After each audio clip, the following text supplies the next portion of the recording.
Hey everyone, welcome back. Today we are taking a deep dive into this super popular self-help book that's been getting a ton of buzz lately.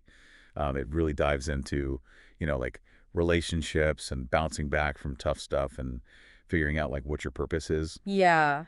Self-help is having like a major moment right now. I mean, it makes sense. People want practical tools to improve their lives. But it's also important to remember that no single book is going to have like all the answers, right? We need to think critically and remember that what works for one person might not work for someone else. For sure, for sure. And speaking of powerful advice, I mean, there was this one line that really Hmm. like stopped me on my tracks. And it is the hardest thing you will ever have to do, and it will also be the most important. Stop giving your love to those who aren't ready to love you. Pretty intense, right?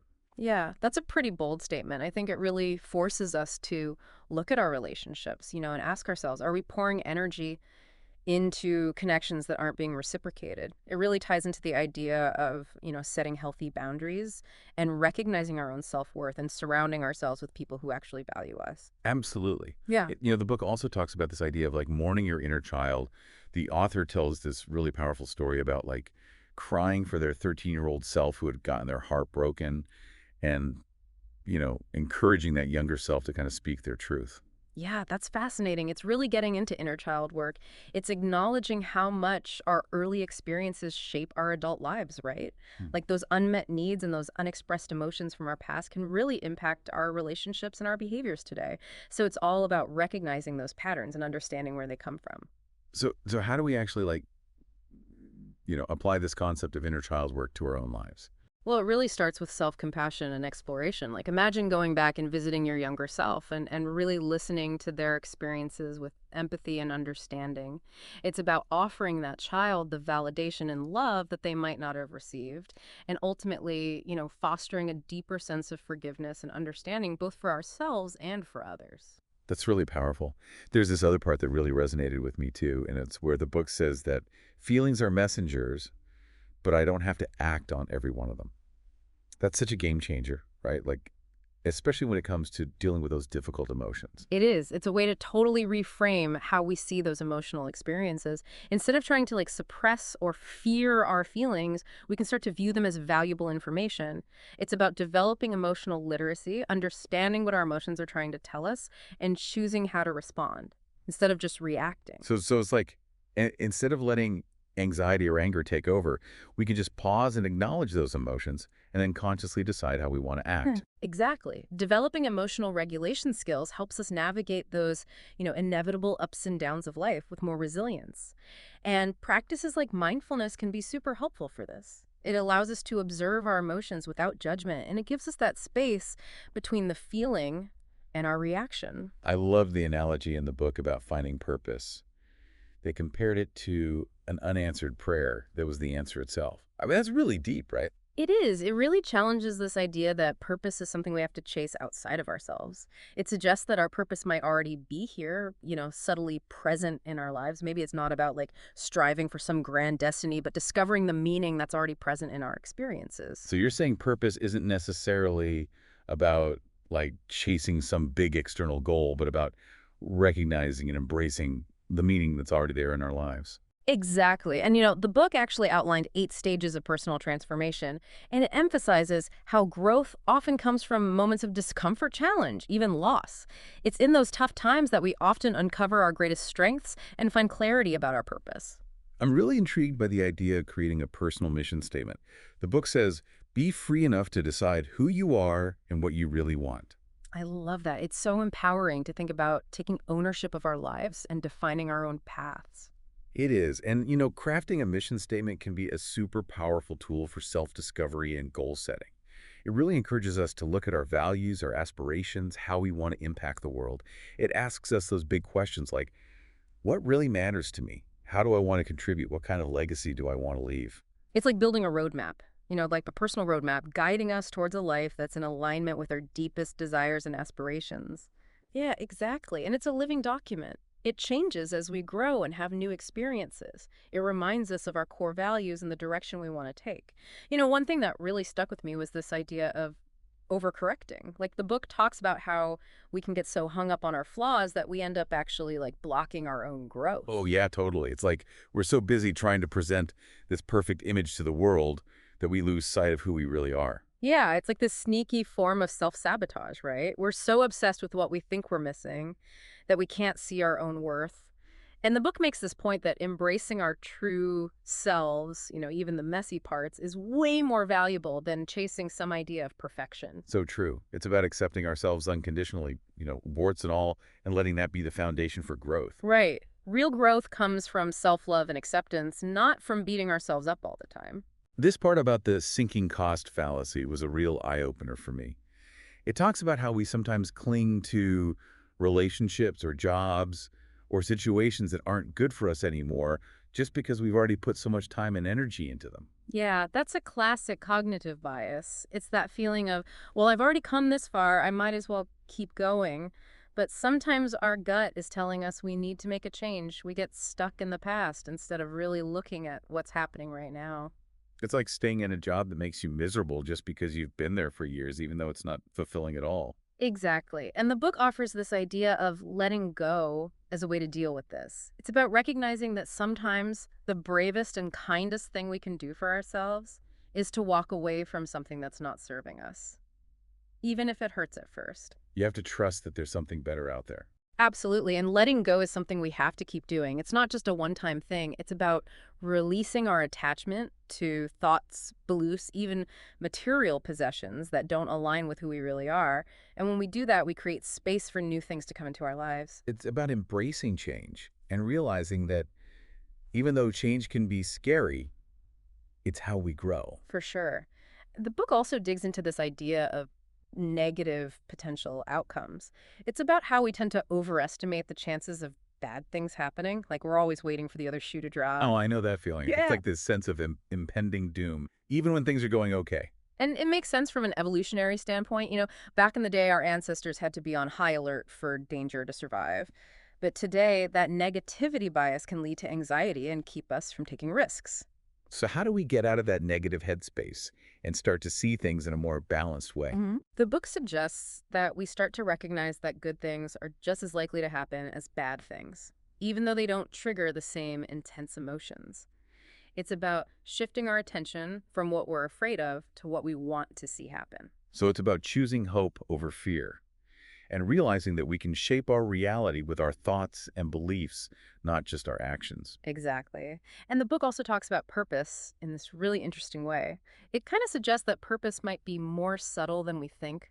There's this line that says, sometimes purpose can be so subtle you don't realize you're already living it. Yeah, that resonates with me. It's like purpose doesn't have to be this big dramatic thing. Maybe we can find meaning in the everyday things and the way we connect with others and ourselves. Right. And purpose isn't static either. It changes as we change. It's an ongoing journey of self-discovery, figuring out what lights us up and makes us feel truly alive. I really like how the book talks about listening to our emotions. It's not about ignoring or suppressing them, but seeing them as valuable sources of information. Absolutely. It's about cultivating emotional literacy, learning to understand what our emotions are telling us.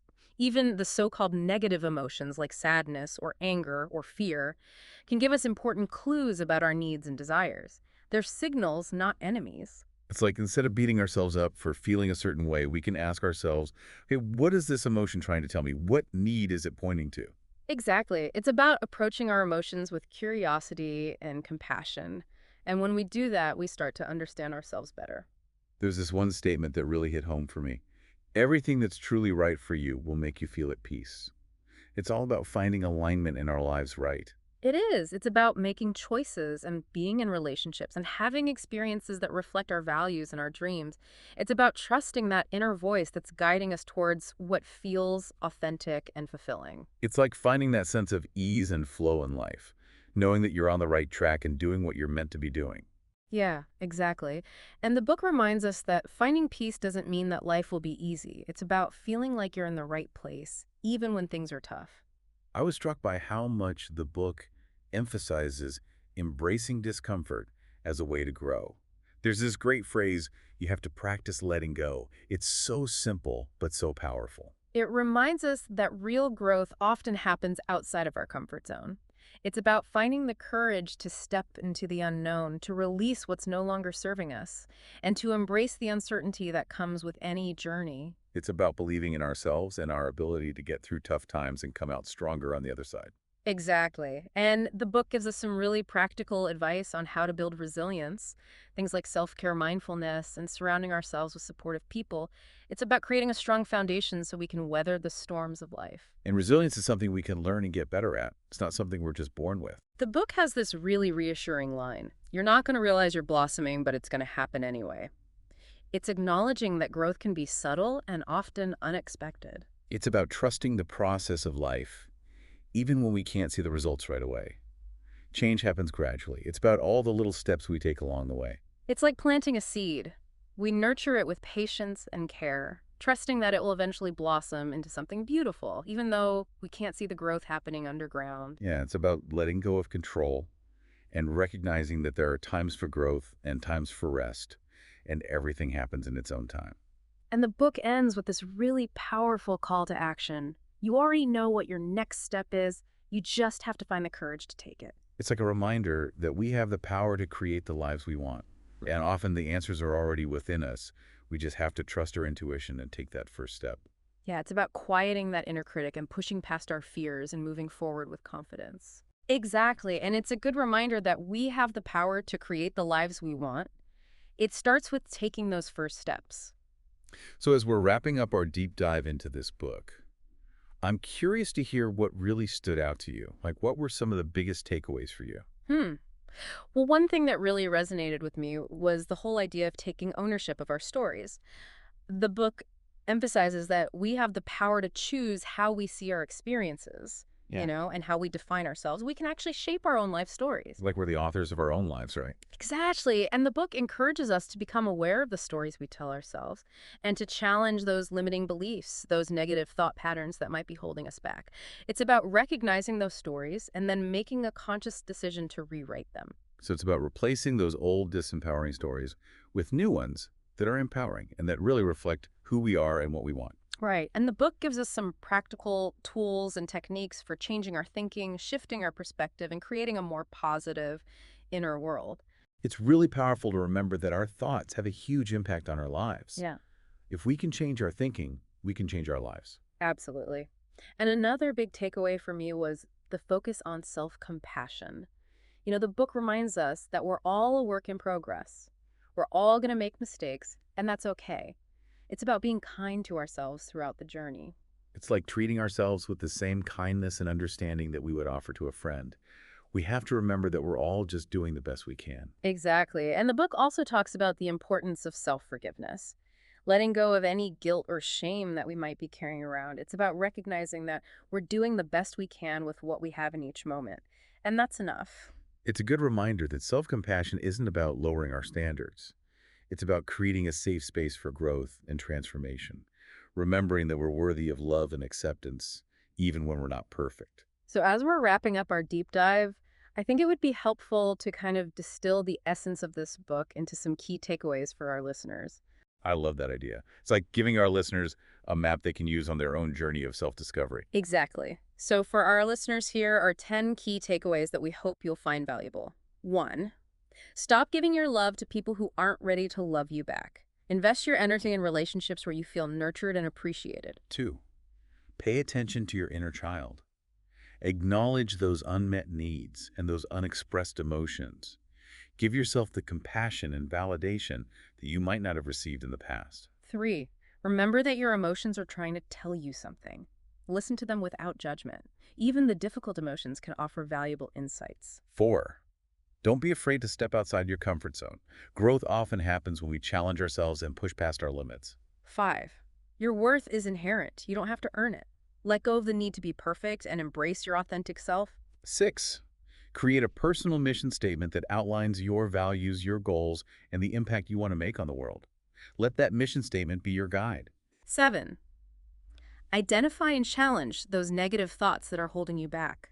Replace them with positive affirmations that reflect your true potential. 8. Be kind to yourself by taking action, even when it's hard. Sometimes walking away from a situation that's no longer serving you is the most loving thing you can do. 9. Trust that you already have the wisdom you need to take the next step. Silence your inner critic and move forward with courage. And 10, have faith in the process of growth. Transformation takes time. Celebrate every step along the way. Those are some really great points. I think they offer a really solid framework for personal growth. I agree. And as a final thought for our listeners, I want to leave you with this question. What if the greatest act of self-love isn't about achieving some big external goal, but about cultivating a deep sense of inner peace? What if the journey of self-discovery isn't about becoming someone new, but about remembering who you truly are? That's a beautiful question. And on that note, we'll say goodbye for now. We hope this deep dive has inspired you to embark on your own journey of self discovery and growth. Keep exploring, keep questioning, and keep diving deep. We'll see you next time.